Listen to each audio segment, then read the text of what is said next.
بسم اللہ الرحمن الرحیم۔ آیت اللہ سستانی کا یہ مسئلہ بھی دریافت کیا گیا کہ جو ننگی پیٹھ ہو کے لوگ ماتم کر رہے ہیں، اور کسی کا بیان بھی آیا، آپ نے کلپ سنا ہوگا، نام لینا یہاں مقصود نہیں ہے، کہ انہوں نے ننگی پیٹھ اور اس طریقے سے ماتم کرنے کی مذمت کیا اور یہ لفظ کہا ہے کہ ننگے ہو کے کون سی عبادت ہوتی ہے۔ تو پہلے بات تو جو شخص صرف اپنی شرٹ یا ٹی شرٹ اتارے ہوئے ہے اسے ہم ننگا نہیں کہہ سکتے، یہ لفظ ہی غلط استعمال کیا گیا ہے۔ کسی چیز کو مذمت کرنے کے لیے جب ہم لفظ کا استعمال کرتے ہیں تو عدالت سے خارج ہو جاتے ہیں، یعنی وہ لفظ استعمال کر دیتے ہیں جو وہاں پہ استعمال نہیں ہونا چاہیے، کیونکہ ہمارے ذہن میں اس کی مذمت بھری ہوئی ہے، تو جو لفظ بھی ہم چاہیں بول دیں، ایسا نہیں ہوتا۔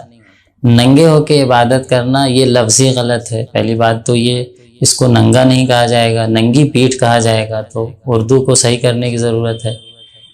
اور رہ گئی بات کہ ننگے ہو کے کون سی عبادت ہوتی ہے، تو شریعت اسلام میں اس کی نظیر بھی مل جاتی ہے، جیسا کہ زیارت امام حسین علیہ السلام کو بہت ثواب ہے، اور کوئی شخص اگر زیارت امام حسین کے لیے جاتا ہے تو بعض تاریخوں میں خاص کر کے تاکید ہے کہ زیارت امام حسین کے لیے جائیں۔ تو روایات میں ملتا ہے کہ امام حسین کی زیارت کے آداب میں سے ایک یہ ہے کہ وہ فرات سے غسل کر کے جائے۔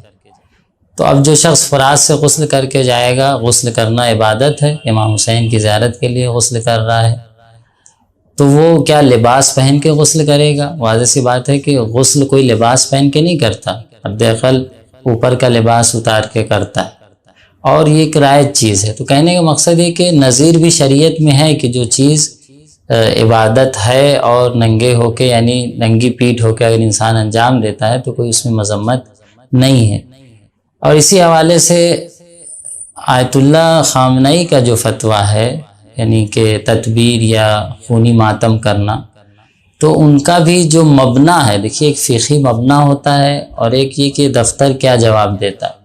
فقہی مبنی ان کا یہی ہے کہ اگر توہین مذہب ہو رہی ہے، وہن مذہب، یہ لفظ انہوں نے اپنی تقریروں میں بھی استعمال کیا ہے، ان کی جو گفتگو یا ان کی ایک کلپ جس کی نظر میں پڑی ہو، تو انہوں نے یہ لفظ استعمال کیا ہے کہ ایسا کام جو وہن مذہب کا باعث بن رہا ہے۔ تو وہن مذہب یعنی توہین مذہب، مذہب سے کی بدنامی ہو رہی ہے، اس حوالے سے انہوں نے اسے منع کیا ہے، اور اس کے علاوہ کوئی مبنی ہو بھی نہیں سکتا، کیونکہ کوئی حدیث یا کوئی آیت یا کوئی روایت یہ نہیں آ کے کہتی کہ آپ خون کا بہانہ آپ کے لیے حرام ہے۔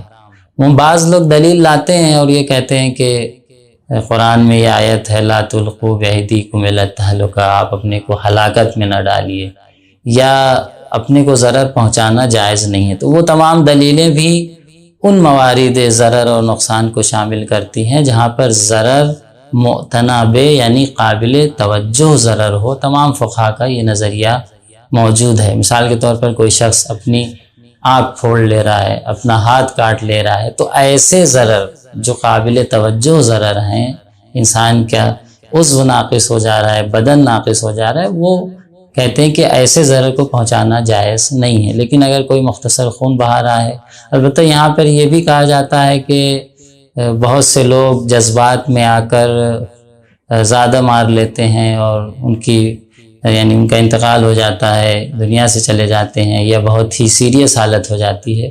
تو دیکھیے یہ تمام چیزیں دلیل نہیں ہو سکتی کہ ہم اس کام کو شریعت کے حوالے سے حرام سمجھیں۔ ہو سکتا ہے کوئی ماتم کرنے میں، رونے میں بہت زیادہ روئے اور غش کر جائے اور دنیا سے چلا جائے، ماتم کرنے میں اپنے کو بہت زیادہ پیٹے اور بے ہوش ہو جائے یا اٹیک آ جائے، تو اب ہم ماتم کرنے کو تو منع نہیں کر سکتے۔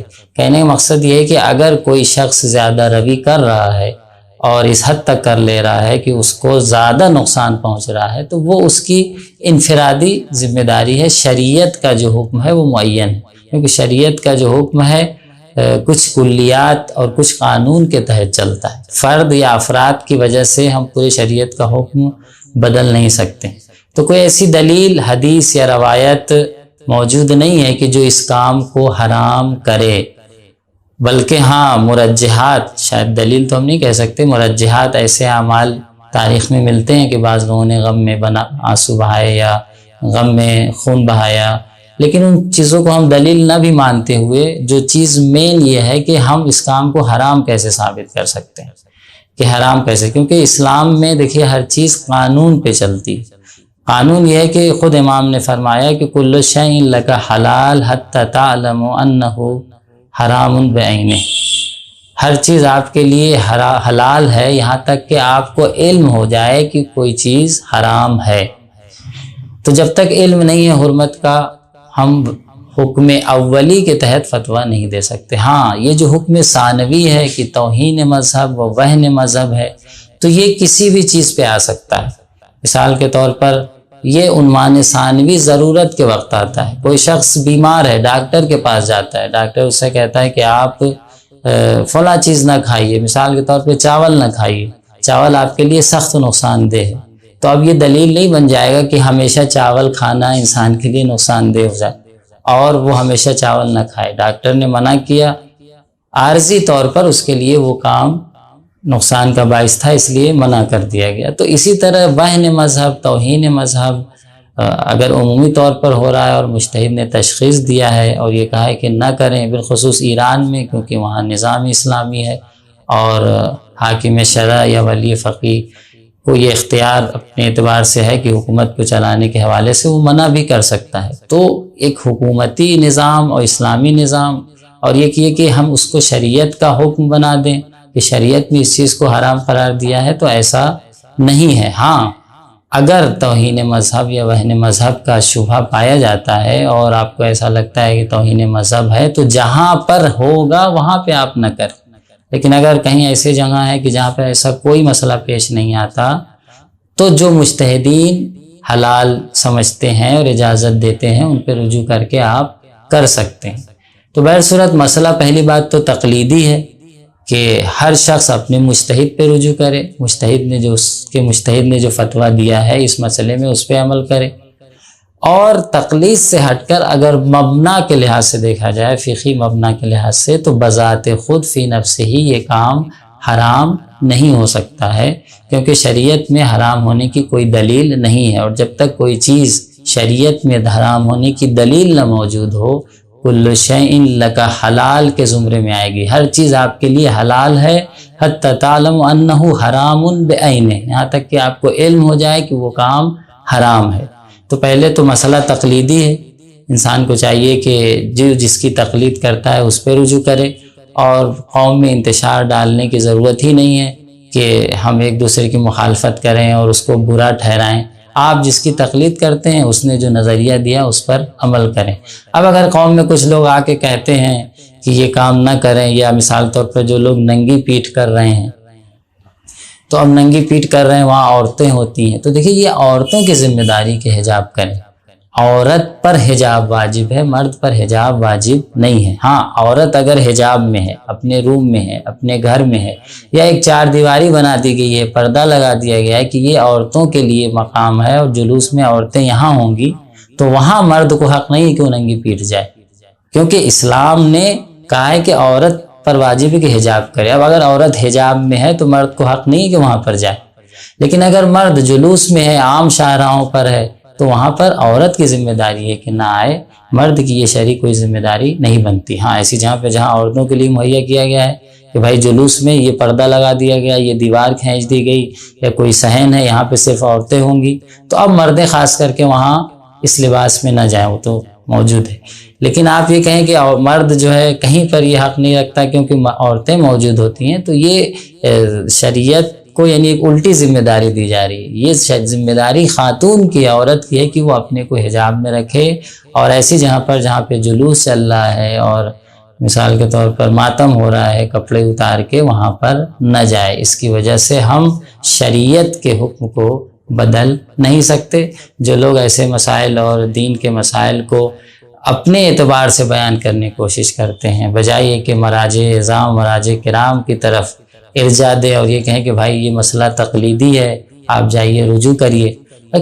کتنے مسائل ہیں دین کے جو قوم عمل نہیں کرتی، مثال کے طور پر نماز ہے، روزہ ہے، بہت سے عبادی مسائل ہیں، ہم اس پہ نہیں بولتے۔ کیوں نہیں بولتے؟ اس لیے نہیں بولتے کیونکہ اس پہ بولیں گے تو سنے گا کون؟ یہی کہیں گے کہ مولانا تبلیغ کر رہے ہیں۔ لیکن جس چیز کے بارے میں کوئی فتویٰ موجود نہیں ہے اور سلیقہ آپ کا پسند نہیں کرتا تو آپ بول دیتے ہیں کہ یہ ایسا نہیں ہونا چاہیے اور یہ ایسا کیوں ہو رہا ہے. تو ایسا کام کرنا، قوم میں انتشار ڈالنے کی بات کرنا، یہ حقیقتاً اہل بیت کے نزدیک پسندیدہ کام نہیں ہے. اگر کوئی شخص انتشار ڈال رہا ہے تو آپ جان لیجئے کہ وہ عالم نہیں ہے. ارے بہت بڑی شخصیت نے کہا ہے، بہت بڑی شخصیت ہے، بہت بڑا نام ہے، بہت بڑا ادارہ چلاتے ہیں. دیکھیے دو طرح سے لوگ بڑے ہوتے ہیں. ایک اچھا کام کر کے بڑے ہوتے ہیں، دین کی خدمت کر کے بڑے ہوتے ہیں، بہت زیادہ علم حاصل کر کے، بہت زیادہ تقوی و پرہیزگاری کی بنیاد پر بڑے ہوتے ہیں، جو اسلامی تعلیمات ہم سے کہتی ہیں اور اہل بیت ہم سے چاہتے ہیں. اور کچھ لوگ قوم میں اختلاف ڈال کے بڑے ہوتے ہیں، کچھ لوگ قوم میں کسی دوسرے کی کاٹ کر کے بڑے ہوتے ہیں، گروپ بازی کر کے بڑے ہوتے ہیں. تو ایسے بڑے ہونے کو آپ بڑا نہ سمجھیں.